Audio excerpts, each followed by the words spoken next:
Good morning, everyone. Before I get into what the Lord has having me to tell you on this morning, I want to just encourage you really quickly. You are enough. Your voice is needed in this world. You are beautiful and you have a sound mind.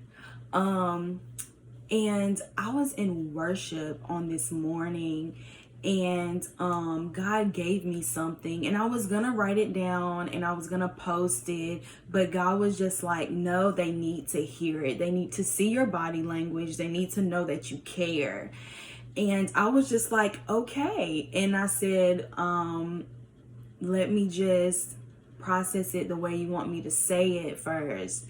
And he was just like, remember that conversation that you had with yourself at work? If all of y'all don't know, I work at Target. And every time, no lie, every time a person would walk by me, I would put my head down. I would literally, it was like a natural born instinct. Like I would just put my head down. And when they would walk past me, I would put my head back up. And I asked myself when I got home, I was just like, why do you hold your head down? You need to hold your head up. Like, pick your head up. Like, pick your head up. And he said, God was just like, remember when you promised yourself that you would never hold your head down when somebody walks by you. I fail every time, but I'm working on it. And he was just like, stand up tall, be bold, stand up boldly, be courageous, and fear nothing. And fear nothing.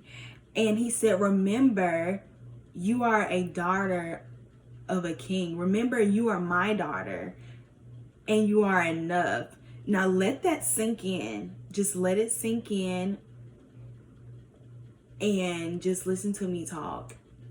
He said, every time you hold your head down, you are disqualifying yourself on who I've called you to be and who I want to make you into, like, becoming. He was just like, every time you hold your head down, you are canceling out who I've called you to be. And I was just like, wow. So think about this. Every time someone walks by, every time somebody acknowledges you, think on this.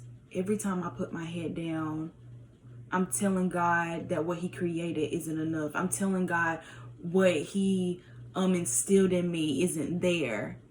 And I just want to encourage you to just hold your head up.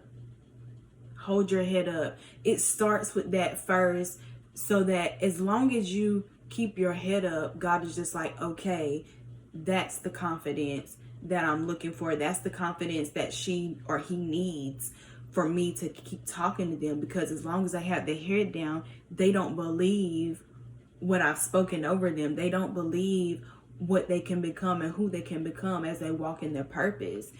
And I got an idea, and I was just like, I'm gonna come on here and just speak to your people and to remind them to hold their heads up, to keep their heads up. So I'm gonna have segments on, like, coming on here and just saying to hold your head up. That's what it's going to be called. Hold your head up, and why you should remain with your head up. And he gave me the scriptures that y'all can look on and read onto why you can hold your head up and why you should hold your heads up. And it's Joshua 1 and 6. It's 2 Corinthians 6 and 18. It's 2 Timothy 1, 6 through 7. And it's Genesis 1:26 through 30. It's Genesis 1:26 through 31 and John 3 and 16. And I just want to speak over your life like you have purpose, you are called, and don't devalue yourself from what God has already called you to do. And I just want to remind you, as I always say, live your life, run your race, and walk in your purpose. And I just want to encourage you that I see potential in you. I believe in you, and God believes in you, and God loves you, and I love you, and God cares about your soul, and I care about your soul. And I just want to say thank you for being the answer to a prayer. Thank you for walking in your purpose and to helping people being led to Christ and solving something that God needs in this world for his kingdom. And y'all have a nice morning.